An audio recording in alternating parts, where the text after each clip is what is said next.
Hello friends, आज हम explain करने वाले हैं हॉलीवुड की new horror scientific movie the thing के बारे में। काफी टाइम से साइंटिस्ट इस कोशिश में हैं कि वो ये पता लगा सके कि यूनिवर्स में कहीं पर भी कोई लाइफ है या नहीं। तब एक दिन 1982 में नॉर्वेजियन रिसर्च टीम के कुछ मेंबर्स एक ऐसी चीज डिस्कवर करते हैं जो हिस्ट्री को हमेशा के लिए बदल देती है। इस डिस्कवरी की इन्वेस्टिगेशन करने के लिए डॉक्टर सेंडर और उनके रिसर्च असिस्टेंट एडम फिंच ने पैलियोंटोलॉजिस्ट कैट लॉर्ड को हायर किया ताकि वो नॉर्वेजियन साइंटिफिक टीम को ज्वाइन कर सके। अंटार्कटिका के जियोलॉजिकल रिसर्च स्टेशन में एक नई खोज हुई है, एक स्पेसशिप की। डॉक्टर सेंडर को लगता है कि उन्हें एक ऐसे पैलियोंटोलॉजिस्ट की जरूरत है जो एक क्रिएचर को बिना नुकसान पहुंचाए बाहर निकाल सके। इसलिए वो कैट को टीम में शामिल करते हैं, भले ही स्टडी के बारे में उसे ज्यादा जानकारी नहीं दी जाती। फिर भी कैट टीम को ज्वाइन करने के लिए तैयार हो जाती है। अगले दिन वो हेलीकॉप्टर में अंटार्कटिका की तरफ उड़ान भरते हैं। जब टीम रिसर्च स्टेशन पहुंचती है तो वो अपना समय जाया नहीं करती और सीधे अपने काम की तरफ बढ़ती है। नए आने वाले साइंटिस्ट एडवर्ड से मिलते हैं जो इस डिस्कवरी के मेन साइंटिस्ट हैं और उनके साथ जियोलॉजिस्ट कार्ल और जॉन भी हैं। वो उन्हें स्ट्रक्चर की तरफ ले जाते हैं और जल्द ही साइंटिस्ट देखते हैं एक क्रैश एलियन स्पेसशिप जो अंटार्कटिका की बर्फ के नीचे दबी हुई है। उसके बाद वो सरफेस पर वापस आते हैं और एक क्रिएचर का फ्रोजन शरीर देखते हैं जो लगभग 1 लाख साल पुराना है। रात को कैट नॉर्वेजियन साइंटिस्ट के साथ क्रिएचर को मूव करने की तैयारियों पर बात करती है और टीम के मेंबर्स जैसे कि पीटर और लस से मिलती है। अगले दिन कुछ टीम मेंबर्स बॉडी को आइस से निकालकर रिसर्च स्टेशन ले जाते हैं और पूरी टीम इसकी स्टडी शुरू करती है। डॉक्टर सेंडर और एडवर्ड रूम में एंटर करते हैं, जहां डॉक्टर सेंडर क्रिएचर से एक टिश्यू सैंपल लेना चाहते हैं जो आइस के अंदर फंसा हुआ है। कैट इस आइडिया का विरोध करने की कोशिश करती है, लेकिन डॉक्टर सेंडर उसकी बात को अनसुना कर देते हैं और उसे चेतावनी देते हैं कि वो टीम के सामने उनकी अथॉरिटी को चैलेंज ना करे।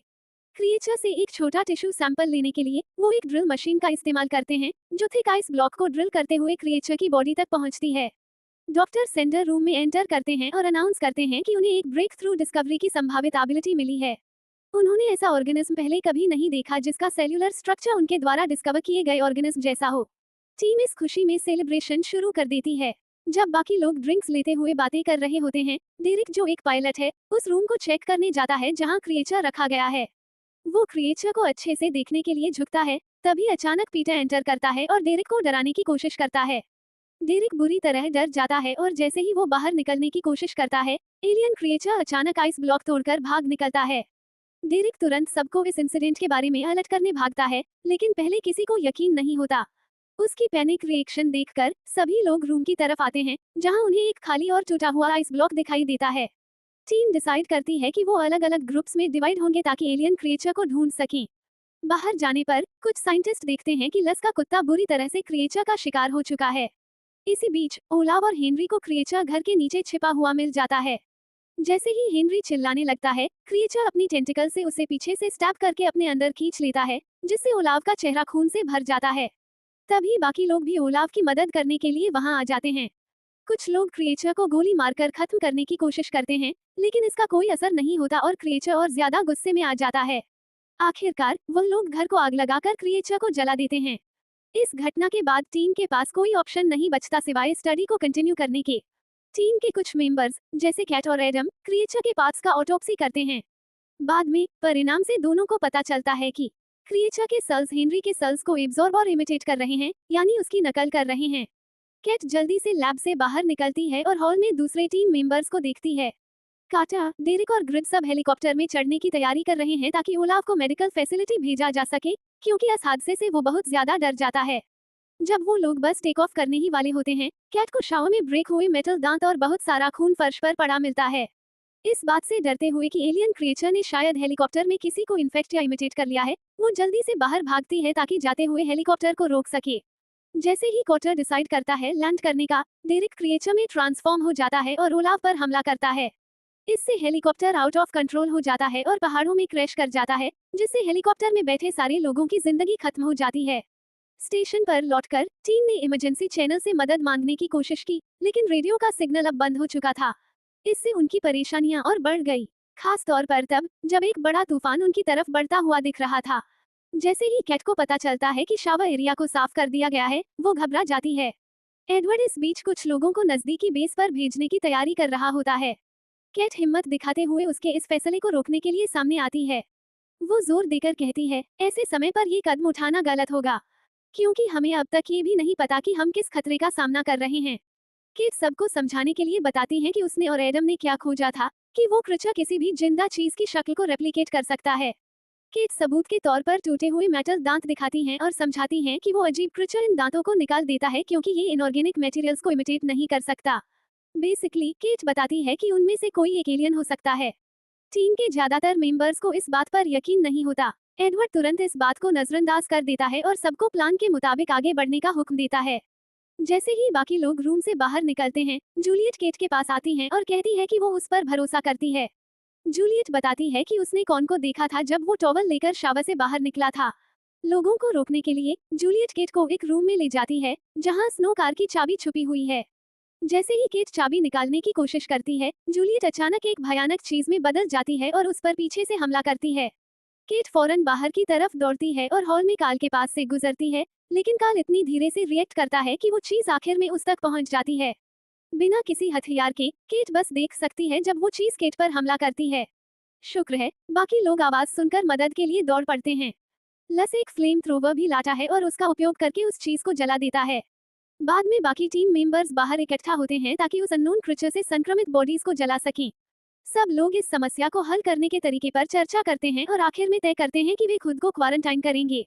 डॉक्टर सैंडर्स और एडम सभी का ब्लड सैंपल लेने और टेस्ट करने का प्रस्ताव रखते हैं, जबकि कार्टर और केट गाड़ियों को डिसेबल करने के लिए आगे बढ़ते हैं।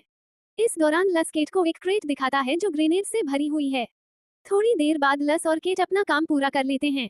तभी प्लेन क्रैश से बचे कार्टर और डेरिक लड़खड़ाते हुए स्टेशन वापस लौटते हैं। टीम को उन पर शक होता है कि शायद वो इन्फेक्टेड हैं।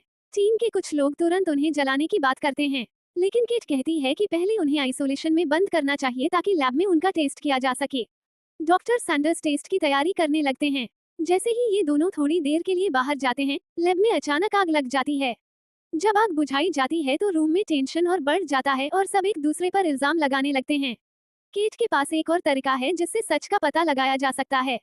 वो कहती है कि हम सबके दांत देखकर समझ सकते हैं कि कौन असली है। क्रीचर मेटल दांतों की कॉपी नहीं कर सकता, इसलिए जिनके दांतों में मेटल नहीं है, वे शायद एलियन हो सकते हैं। केट फ्लैशलाइट लेकर सबके दांत चेक करती है ताकि पता लगाया जा सके कि किसने फिलिंग्स करवाई हैं और किसने नहीं। सबका मुंह चेक करने के बाद केट अपने दांत भी दिखाती है ताकि सबको यकीन हो सके। जब इंस्पेक्शन खत्म होता है तो एडम, डॉक्टर सेंड्रा, एडवर्ड और कॉन को अलग कर दिया जाता है। केट चाहती है कि सबके साथ एक जैसा बर्ताव हो, इसलिए वो डिसाइड करती है कि कार्टर और डेरिक के दांत में चेक किए जाएं। लस और जूल्स को उन्हें वापस लाने के लिए भेजा जाता है। जब जूल्स स्टोरेज शहर पहुंचते हैं तो उन्हें जमीन में एक बड़ा होल दिखाई देता है। ये देखकर समझ आता है कि कार्टर और डेरिक भाग चुके हैं। लस उनका पीछा करने की कोशिश करता है, लेकिन जैसे ही वो उनके करीब पहुंचता है, कोई उसे अचानक अंदर खींच लेता है। जूल्स यूनिट में आता है और पीटर से गुहार लगाता है कि वो उसकी मदद करे, लेकिन केट सख्ती से पीटर को हुक्म देती है कि वो वहीं रुककर उन लोगों पर नजर रखें जिन पर शक किया जा रहा है। इस बीच बाकी मेंबर्स के बीच बहस और इल्जामबाजी चलती रहती है। अचानक कार्टर और डेरिक बिल्डिंग में घुस आते हैं। उनके पास लस का गन और फ्लेम थ्रोवर भी होता है। उन्हें देखते ही सबको शक होता है कि शायद इन्होंने ही लास को मार दिया होगा। एडवर्ड तुरंत पीटर को उन्हें जलाने का हुक्म देता है। पीटर इस फैसले को लेकर उलझन में पड़ जाता है, लेकिन आखिरकार अपनी सुरक्षा के लिए वो फ्लेम थ्रोवर कार्टर और डेरिक की तरफ कर लेता है। डेरिक अचानक पीटर पर गोली चला देता है, जिससे पीटर के फ्यूल टैंक में छेद हो जाता है और एक बड़ा एक्सप्लोजन होता है जिससे एडवर्ड बेहोश हो जाता है। एडवर्ड को एक स्टेशन रूम में ले जाया जा रहा होता है कि तभी वो अचानक होश में आता है और एक क्रीचर में बदलने लगता है। एडवर्ड के इस सडन ट्रांसफॉर्मेशन का किसी को अंदाजा नहीं होता। अपने बदलते हाथ से वो जूल्स को इन्फेक्ट कर देता है और ये देखते ही रूम में अफरातफरी मच जाती है। डॉक्टर सेंड्रा और कॉन जान बचाकर भाग जाते हैं, जबकि बाकी लोग क्रीचर को रोकने की कोशिश करते हैं। इसी दौरान कोटा का फ्लेम थ्रोवर अचानक खराब हो जाता है और धीमी रेस्पॉन्स के कारण डेरिक क्रीचर का शिकार बन जाता है। एडवर्ड एडम की बॉडी को अपने अंदर समा लेता है और वहां से निकल जाता है। तभी केट फ्लेम थ्रोवर उठाती है और इन्फेक्टेड टीम मेंबर्स की बॉडी को जलाना शुरू करती है। जल्दी ही वो कोटा के साथ मिल जाती है और दोनों मिलकर क्रीचर का शिकार करने निकल पड़ते हैं, जो अब एडवर्ड और एडम दोनों के चेहरे में बदल चुका है। क्रीचर अचानक डॉक्टर सेंडर्स पर हमला करता है और इसी दौरान कार्टर को केट से अलग कर देता है। उसे किचन में फंसा देता है। खुशनसीबी से केट जल्दी ही कार्टर को रूम में लेती है, ठीक उसी वक्त जब मॉन्स्टर कार्टर को इन्फेक्ट करने वाला होता है। केट और कार्टर मिलकर क्रीचर के बचे खुचे हिस्से को जलाने के लिए बाहर चले जाते हैं। बाद में वे देखते हैं कि एक इन्फेक्टेड डॉक्टर सैंडर्स नो ट्रक लेकर जा रहा है।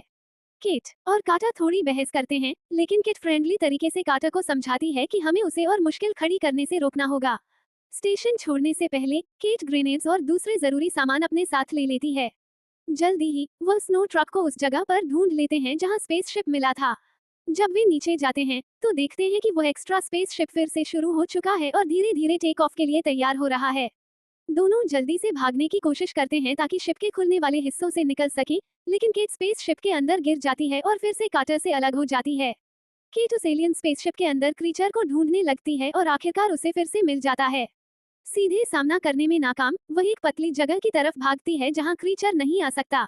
थोड़ी देर बाद काटा क्रीचर को देख लेता है जो केट को खाने की कोशिश कर रहा है, लेकिन केट पतली जगह से निकलकर एक ग्रेनेड क्रीचर के मुंह में डालने में सफल हो जाती है।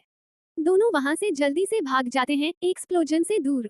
आखिर में काटा और केट स्नो ट्रक तक सेफली पहुंच जाते हैं, लेकिन जैसे ही वह निकलने के लिए तैयार होते हैं, केट काटा का सामना करती है और कहती है कि उसे पता है वह अब इंसान नहीं रहा। जब हेलीकॉप्टर क्रैश के बाद वह बेस वापस आया तो केट ने नोटिस किया कि उसका ईयरिंग गलत पहना हुआ था। केट को गलत साबित करने के लिए काटा अपने कान को छूता है, लेकिन वह लेफ्ट ईयर की जगह राइट ईयर छूता है। केट तुरंत काटा को जला देती है और वो एलियन क्रीचर की तरह चीखने लगता है। फिर केट थकावट के बावजूद दूसरे स्नो ट्रक पर चढ़ जाती है और उस जगह से निकल जाती है। उसके बाद वो फिर कभी नहीं देखी जाती। अगली सुबह एक नॉर्वेजियन हेलीकॉप्टर पायलट जिसका नाम मैथ्यूस है, नॉर्वेजियन कैंप पहुंचता है और देखता है कि कैंप पूरा तबाह हो चुका है। जब वो दो चेहरे वाले क्रीचर के बचे खुचे अवशेष देख रहा होता है, तब वह चिल्लाता है बचे हुए सर्वाइवर्स को ढूंढने के लिए। फिर पता चलता है कि रिक्रिएशन रूम से भागने के बाद कॉलिन रेडियो रूम में गया और अपनी गर्दन और कलाई काट ली ताकि क्रीचर उसे इन्फेक्ट ना कर सके। ये देखकर सब हैरान रह जाते हैं। तभी हमें दिखाया जाता है कि लस जिंदा था। किसी तरीके से उस क्रीचर से बचकर वो मैथ्यूस पर गोलियां चलाने लगता है। मैथ्यूस की असली पहचान पर शक करते हुए लस जोर देता है कि अपने दांत दिखाएं। थोड़ी देर बाद लस देखता है उसका डॉग स्टेशन से बाहर भाग रहा है। ये समझते हुए कि वो क्रीचर बन चुका है, वो तुरंत उस पर गोलियां चलाता है। दोनों हेलीकॉप्टर में बैठकर डॉग का पीछा करते हैं। जब मैथ्यूस चॉपर को उड़ा रहा होता है, लस बाहर झुककर ऊपर से डॉग पर गोली चलाता है और यह मूवी यहीं पर खत्म होती है। कमेंट्स में आप सब जरूर बताना कि यह मूवी कैसी लगी। अगर आप इसका नेक्स्ट पार्ट देखना चाहते हो तो कमेंट में जरूर बताना। अगर आपने चैनल को लाइक सब्सक्राइब नहीं किया है तो सब्सक्राइब करके नोटिफिकेशन बेल को ऑन कर देना। मिलते हैं नेक्स्ट मूवी वीडियो में। थैंक यू आप सबका।